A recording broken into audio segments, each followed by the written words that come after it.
This episode of Tech Tuesday is sponsored by Calm and by Feels. So this is a tech show, but before we get to any of the more techy stuff, we do need to provide some non-tech updates for you related to the fact that, folks, we've got a new president here in the U.S. of A. Joseph Robinette Biden Jr. was sworn in as the 46th president of the United States on Wednesday morning, a ceremony that was refreshingly boring and unremarkable, to the extent that the most noteworthy thing to come out of the event was the demonetization of Senator Bernie Sanders. Yeah. Unlike the rest of the U.S. political elite who showed up dressed to impress and mingle, Bernie looked, as many pointed out, as if he was just stopping by on his way to drop off some stuff at the post office. Yeah, and clearly social distancing because he was in a wheelchair all by himself. Don't get too close to the animals. I'm in the at-risk category. Please, please.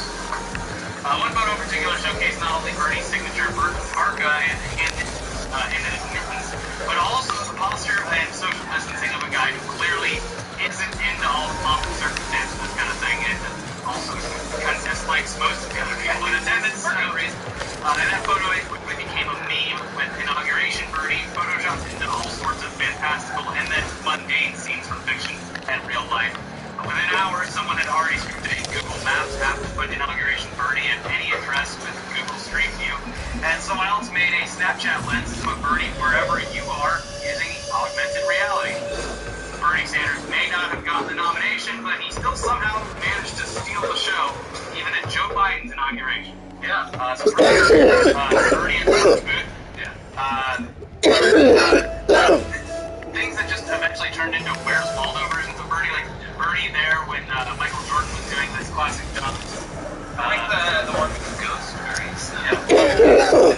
And the woman who knit those mittens seems like a very great person who, she was doing an interview with someone on NPR. They were like, are you gonna like lean into this and make mittens? And, people are really like looking for these mittens. She funds her local schools. Yeah, the mittens. She's like a second grade teacher. She's like now too busy teaching school. She just sent some mittens to him while he was campaigning, and then didn't think anything of it. And then he's just been wearing those mittens for the last year.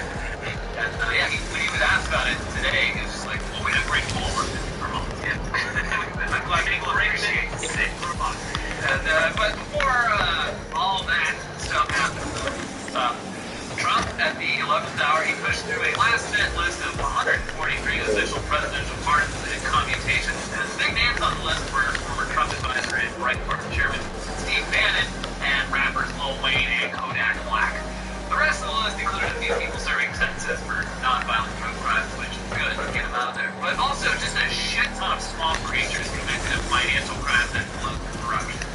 Notably not on the list was Joe Exotic, whose legal team had a ridiculous stretch limo pickup truck gassed up and ready to pick him up at a moment's notice. God damn it!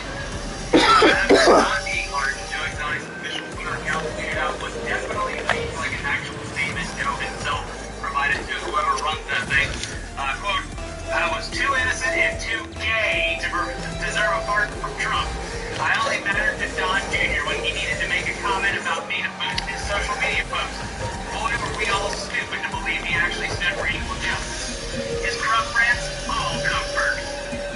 But Joe Exotic isn't the only one pissed off about these pardons, and the fact that Trump is definitely no longer president. The Trump defenders in the QAnon and Stop the Steal movement had a pretty rough Wednesday, to say the least.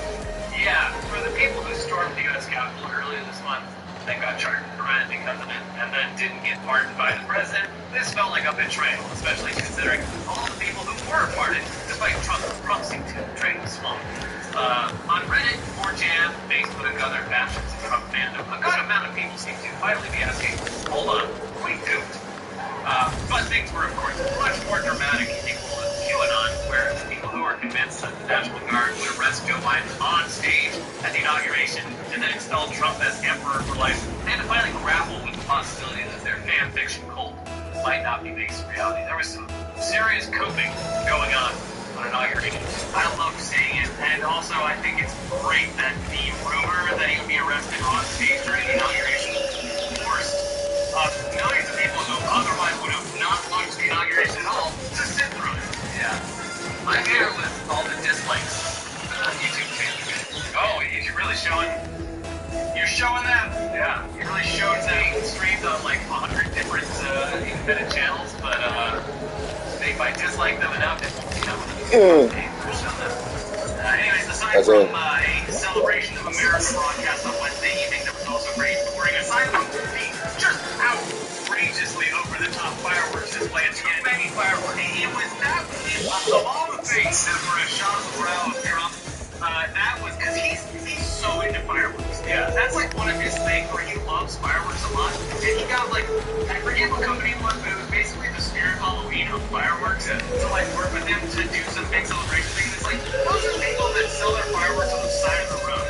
And this Biden one, this is like military grade shit. And I was watching this live, and like at a certain point, I was like, wait, did we get another like San Diego Harbor incident where like pushing the button, it's all happening? Like, are all the fireworks going off at once? But no, it just kept going for like 5 straight minutes. Apparently in DC and like we're a 10-mile radius around it, it sounded like nuclear war. And I don't know if the excuse is that COVID is a thing, but it really seems like for the Democratic Party, and I guess America as a whole in general, that the general consciousness of related to music stopped around 3 years ago because the Katy Perry's fireworks, they had like a melody version of Despacito, and it was like everything was like a time capsule of like maybe it was because like times. Oh no! That's right. We're going back to the early 2000s, back the 2010s are back. Yeah. Bruce Springsteen playing solo on the steps. Oh, nice! Nice shot, Dave! Yeah. Nice fucking shot, Dave. Tom Hanks was cool. Yeah, it was like the coolest day apparently there. Everyone was. Ooh, that was great. Anyways, Joe Biden's first day in office included a bunch of executive orders undoing some of Trump's worst executive orders. The U.S. will once again be joining the Paris Climate Agreement. Our withdrawal from the World Health Organization has been canceled. Funding for the border wall has been halted. Rollbacks on vehicle emission standards have been reversed, and the Muslim travel ban has been canceled.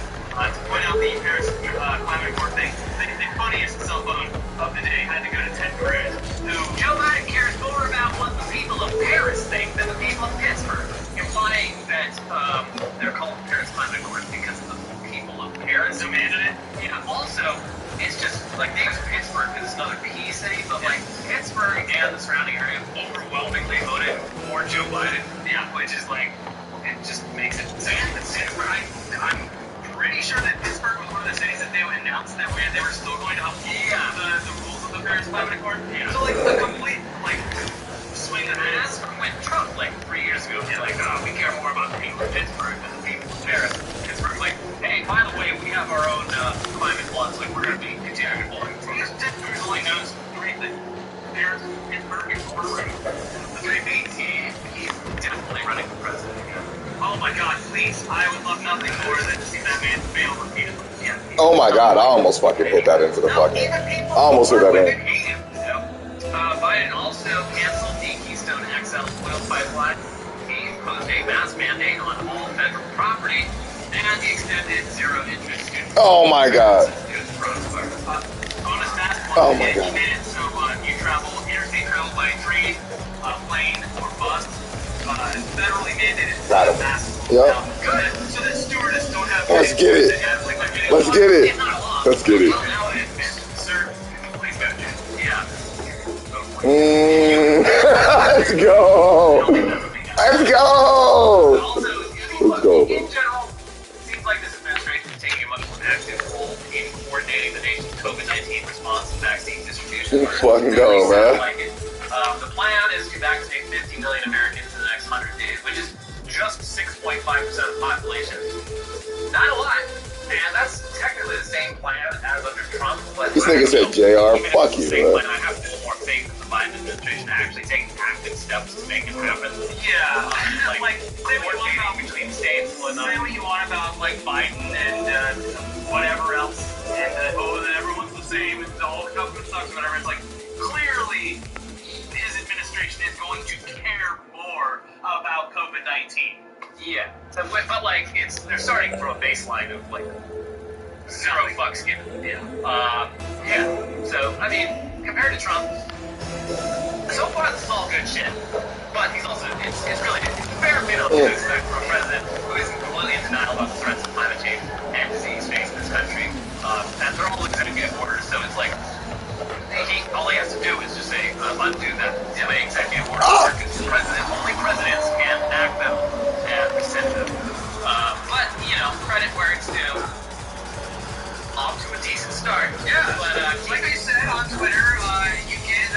to be able to chill. Yeah, it's like a celebration, it's a cleansing, so you get a day or two to make all your corny posts about like, like, things are so much better now. And it's like I mean, it's an improvement, but it's hard to not be an improvement over what we just got out. Yes, I do feel a little relieved. It was like the same kind of cleansing that you get as we just went through at the end of the year, where it's like, look, New Year's, new me. It's like nothing has really changed, but he has done some things, but it has that feel of change that is good.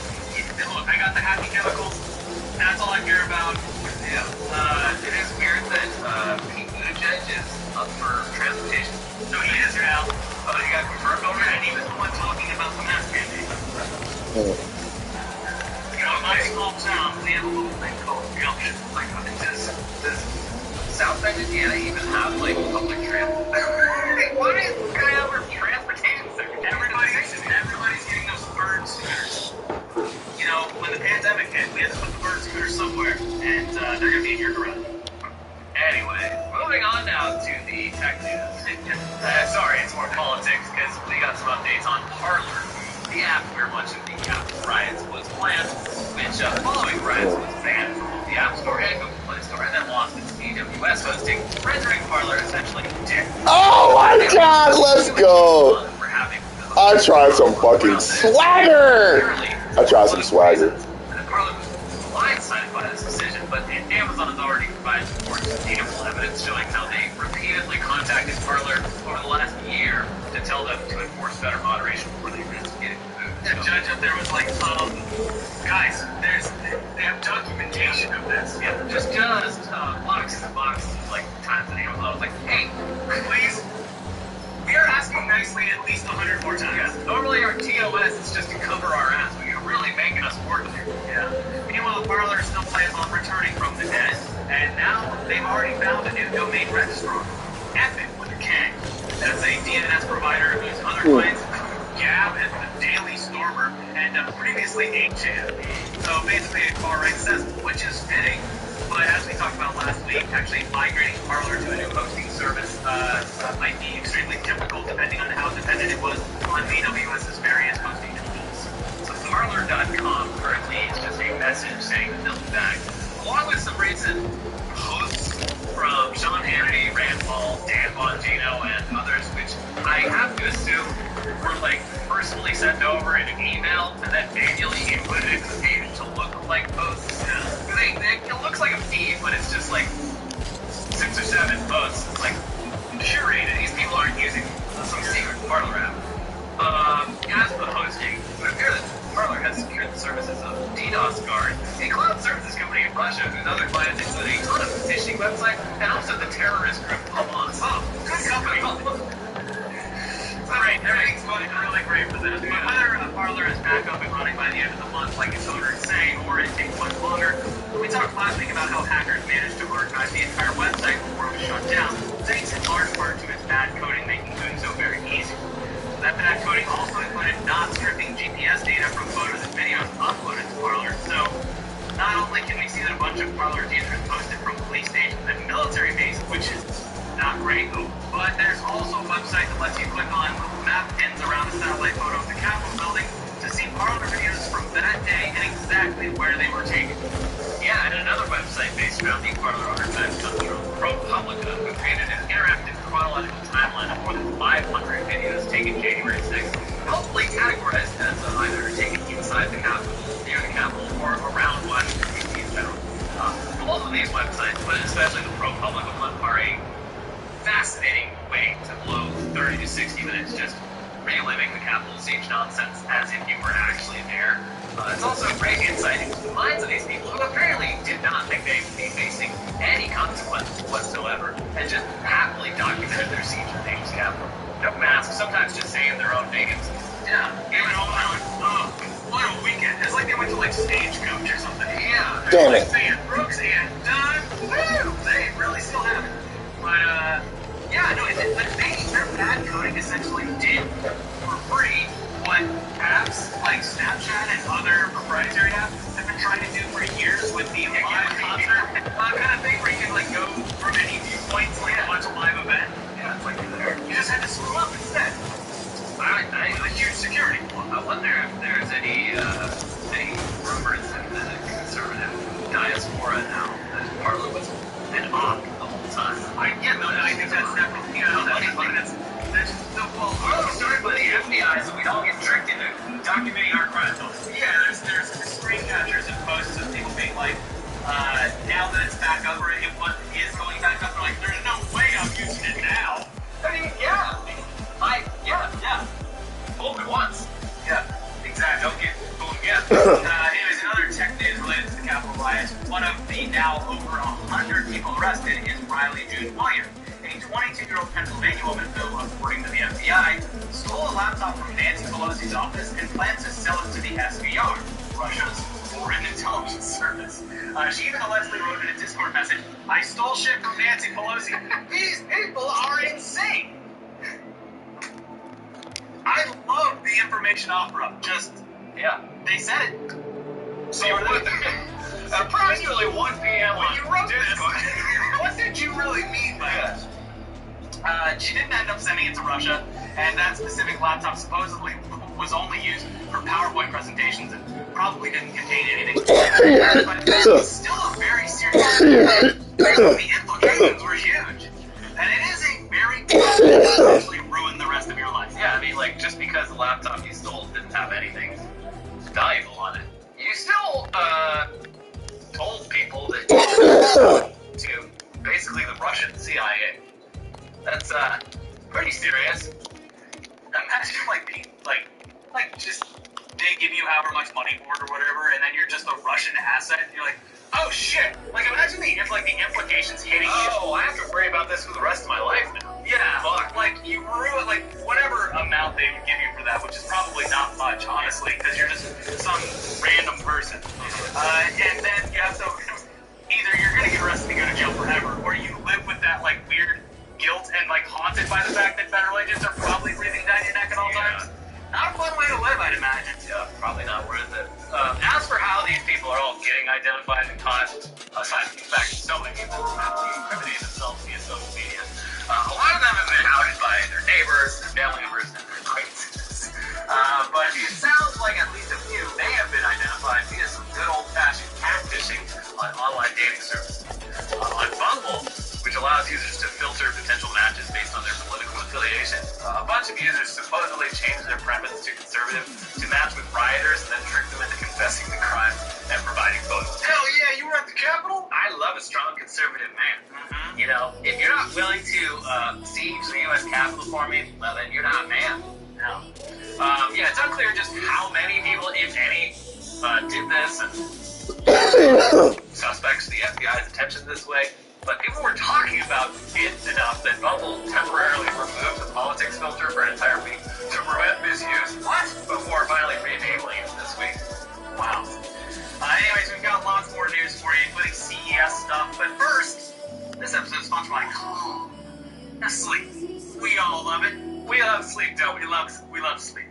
And most of us probably want a little bit more of it. But rather than get a solid night's rest, we often find ourselves scrolling social media or reading the news when we should be powering down for the night. That's where Calm comes in. Calm is an app designed to help you ease stress and get the best sleep of your life. And when you relieve anxiety and improve your sleep, you're going to feel better in every part of your life. Calm has a whole library of programs designed for healthy sleep, like soundscapes, guided meditations, and over 100 sleep stories narrated by soothing voices like Stephen Fry, Kelly Rollins, and Mark Turk. Over 85 million people around the world use Calm to take care of their minds and get better sleep. And if you go to calm.com/tech, that's CALM.com/tech, you'll get a limited time offer of 40% off the Calm premium subscription, which includes hundreds of hours of programming. Get the Calm out and experience a transformation in the way you sleep. So again, for our viewers, Calm is offering a special limited time promotion. Pretty cool. A Calm premium subscription at calm.com. That's CALM.com/tech. That's 40% off, unlimited access to Calm's entire library, and new content is added every week. So get started today at calm.com/tech. That is CALM.com/tech. And this episode is sponsored by Fields. Do you experience stress or have anxiety or chronic pain or trouble sleeping at least once a week? Real 1-2 punch with the sponsors. Wow, these people, this channel's viewers. Guys, calm down. They got some issues. Yeah, but we're sponsors are going to help you solve. Yeah, do you have all these problems, anxiety, chronic pain, trouble sleep, or just one of them? Any of them. You're not alone. Many of us do, especially the viewers of this show. Yeah, especially these days. Our job involves spending our entire day sitting in a chair, just doom scrolling the internet, and that comes with a silent order of back pain and stress and difficulty going to bed at a decent hour. Thankfully, we discovered Feals. Feals is a premium CBD delivered directly to your doorstep. Feals naturally helps reduce stress, anxiety, pain, and sleeplessness. Just place a few drops of Feals under your tongue and feel the difference within minutes. The thing to remember about CBD is finding your right dose is important, and everyone's dose is different, so leave room for experimentation over the next week or so. You may need to take more or less to get the effects that you're after. And if you're new to CBD, Feals offers a free CBD hotline to help guide your personal experience. Feals works naturally to help you feel better. There's no high, hangover, or addiction. Join the Feals community to get Feals delivered to your door every month. You'll save on every order, and you can pause or cancel anytime. Feals has us feeling our best every day, and it can help you too. Become a member today by going to Feals.com. That's FEALS.com/Newsday to get 50% off your first order with free shipping. That's FEALS.com/Newsday to become a member and get 50% automatically taken off your first order with free shipping. Feals.com/Newsday. Go on that site and see if they have a barrel of just a pop-up. Yeah, give me the eye. Right now on to CES, the annual tech convention in Las Vegas, where the weirdest, dumbest, and sometimes coolest new tech gets unveiled. With almost all the bigger tech companies now hosting their own dedicated conferences throughout the year, CES has increasingly become an event where medium and small tech companies show off products and concepts that are out of completely left field. While the bigger companies, they just show off their new TVs. There you go. It rolls up into the wall. Big. The blacks are so dark. You're not going to believe these words. It is literally an excuse for a bunch of people who would otherwise be pretty dorky, solitary people to go to Vegas and absolutely unleash years of repressed energy and sexuality. Of course, this year's CES, it was a virtual convention, so you got to drop the ball. It has much fewer exhibitors compared to normal non-pandemic years, and a lot of gadgets designed directly in response to the pandemic. So the coolest new face mask concept was definitely Razer's Project 8, which Razer calls the world's smartest mask. It's got N95 filtration, active ventilation system that keeps things cool and prevents CO2 buildup, and a clear panel over the mouth to aid in communication. No more doing the exaggerated head nod when you see someone, but I'm so used to it now. It's also got a built-in microphone and speaker to amplify the wearer's voice. Yeah, and it looks super comfortable. That's what they say. It's very ergonomic to the face, and it stores overnight in a charging case that also disinfects the mask with UV light. And since this is Razer, it of course features Razer Chroma RGB light customization. So you can let everyone in the supermarket know what an elite gamer you are. Can't believe they don't sell cheap jewel here. This one, when I saw this, I was like, cool, I want to buy it right now. Yeah. And you can. It's like it's a concept, yeah. But they should really get to it because hopefully this will vanish when we're going to be wearing masks for next year. Yeah, and then, the way I see it, the way that my luck goes, we're going to have another pandemic in a couple of years anyway, so. Of course, like a lot of what's shown at CES, Project Hazel is just a concept, but based on the fact that they're acting parts of it, and you decide to receive notifications on that was a good block. It seems like something that they might actually make. In the meantime, Razer that was a really good block. That was its own medical-grade paper mask in response to the shortages from early on in the pandemic, so that's nice of them. Yeah, you can go to Razer.com and buy surgical masks. There you go. Oh, cool. So you left it in your game. Yeah. There were other masks at CES, so that actually are either available now or very soon. The AirPods Active Plus Smart Mask is sort of like a Fitbit for your face. Monitors your breathing and lets you know when the filter needs to be replaced. That also looks pretty comfortable. That'll cost you $150 when it comes out later this month. Then there's the Minotone Mask Phone, which, like the name implies, is a mask with built-in wireless earphones and a microphone. That one just costs $50 that's available right now. I can't wait for the Skull Candy version of it to show up in stores, right? Yeah. All these masks are like, did you see the one person who decided to pop up the money to do a review of that, like, dome with a clear front that looks like you're a spaceman? Basically, it was really weird to be around without a mask on your face. it was awkward because you can tell people were like looking at you strange and judging you, but also the fact that while you're wearing it, you're no! you can see your face. Oh my god. Shame is like height. Yeah.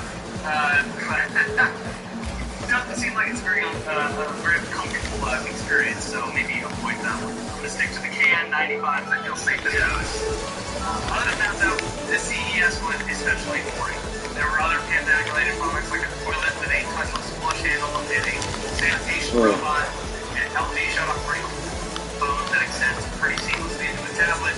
But CES 2021 was mostly just about laptops and TV, which are of course relevant for anyone who's in the market for them, but otherwise it's been a very boring, year, considering that the year-over-year changes are so marginal at this point anyway.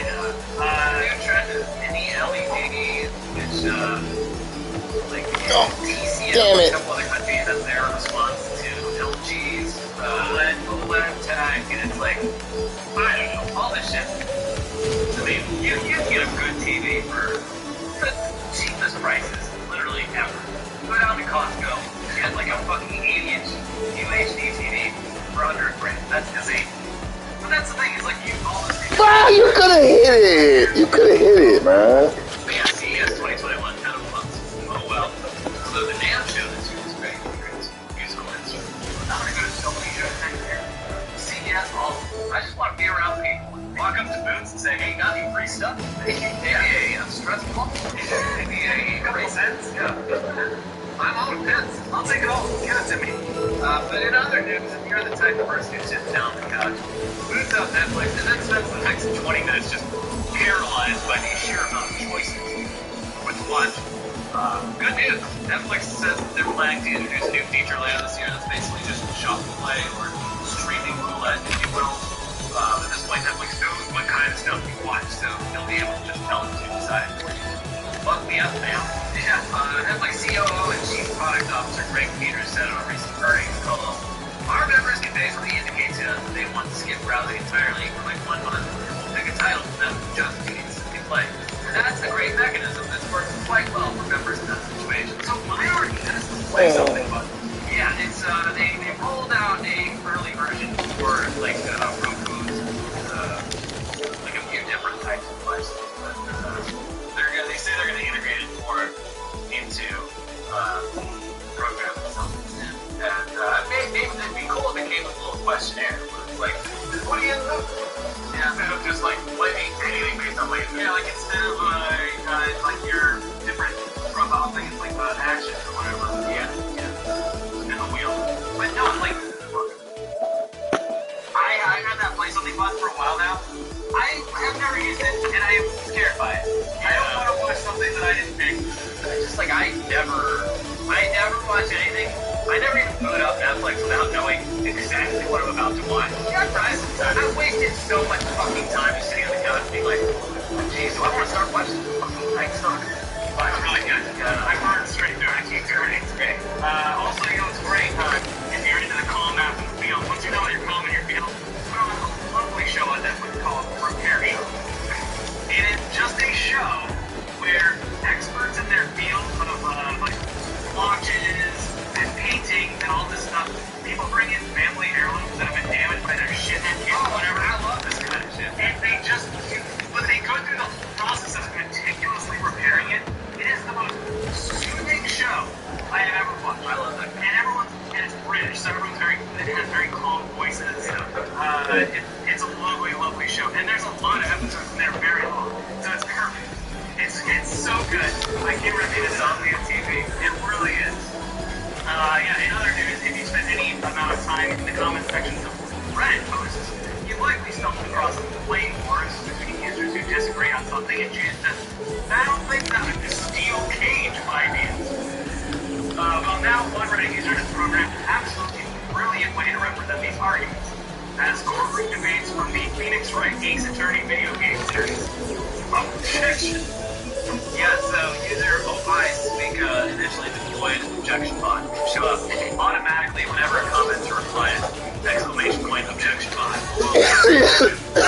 There's also now a subreddit /objection bot about where you can view and vote on the very best of the best. The topics range from debates about Donald Trump to serious sucks now. How good or bad the graphics of the Switch are. It's very entertaining. And it's definitely a massive improvement from watching people on the internet yell at each other and just thread it. See that new Resident Evil game that's coming out? Everyone's recording for that tall lady. You'll see, if you haven't seen it yet, you'll start popping up in your feed. Because this tall lady with gigantic boobs. And all genders, they want to be crushed within her thighs. We've all been stuck in it. I think so. Everyone's just like, man, these fucking vampire ladies from New Resident Evil look hot. Anyways, for our last story, even if you're not well versed on art history, you're probably familiar with the 17th century Johannes Vermeer painting, Girl with a Pearl Earring. But you've probably never seen it like this before. Microscope manufacturer Heroes scanned the painting at an absolutely insane 10 gigapixel resolution using over 9,000 photos down to a detail of just 4 microns. The painting itself is pretty small at just 39 centimeters by 44.5 centimeters. If you've ever gone to see a famous painting, unless they're like Rembrandt's, it's just you look up, you're like, what, really? That's it. But you can now zoom in on it close enough to see every single tiny crack and speck of dust in the paint. This kind of replaces going to an art museum, because that's why I love the art. But actually go see it at a museum, you can't put your fucking nose in it. You gotta see it. The coolest part to me is like obviously the history of it, but also like seeing the brush strokes in person with that level of detail is extremely interesting. You can actually like imagine, go through the artist, like the hand. The picture is so cute that you go, I hate it. I was just thinking about murder all the time. What do I do with you? But even crazier than the 2D scan is the 3D scan, because several portions of the painting can be examined in 3D using just a web browser. And you can zoom in close enough, and it feels like you're looking at like a desolate wasteland in Google Earth. It's fucking wild. It's like you're looking at just the tiniest little detail of this painting from 350 years ago in a completely new way. I would love to see like someone playing GeoGuessr, and it's like, no, wrong, you're inside of a beer painting. What? Whoa! This is definitely something on the internet that's worth checking out. I think a palate cleanser after you spend an hour watching Parlor Bits. Go to bed, and you still can't sleep. Fire up calm and take the sleep. Take some TV, fire up calm, and then, if you're still having trouble, repair shop one, definitely. And then this whole house is on Pluto. Anyways, that should give you all some homework. So check that out. Also, make sure you watch our most recent videos. We have Donald Trump's last day video where we go over some of his former President Donald Trump and some of his more moments of buffoonery, as well as I would have missed him slightly. Got it. Someone was posting yesterday. I can't remember the Twitter user. The guy that found out about hockey. The black guy found out about hockey. I love his Twitter account, but he was just like, I wish they would give Trump his account back going down like an hour. And literally are doing it. And then, of course, the world's longest episode of Weekly Weird News. Check those out, and we'll see you very soon for some news dump. And bye-bye.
Oh my god,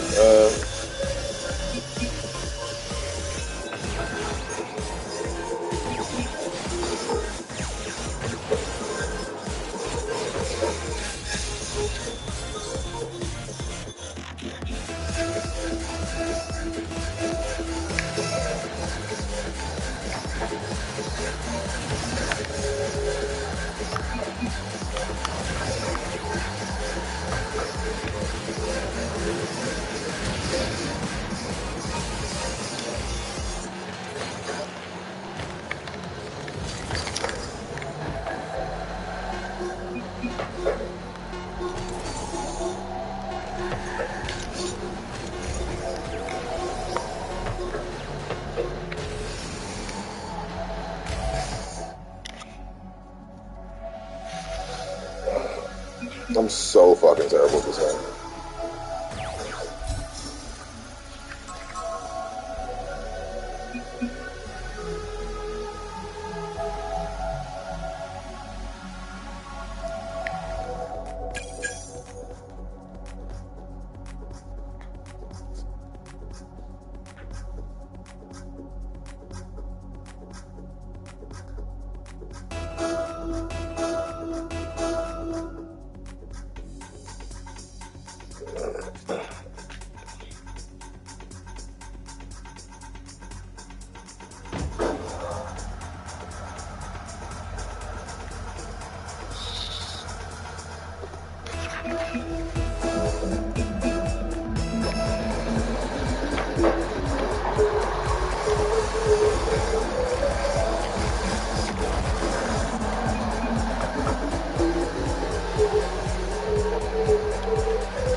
Oh no!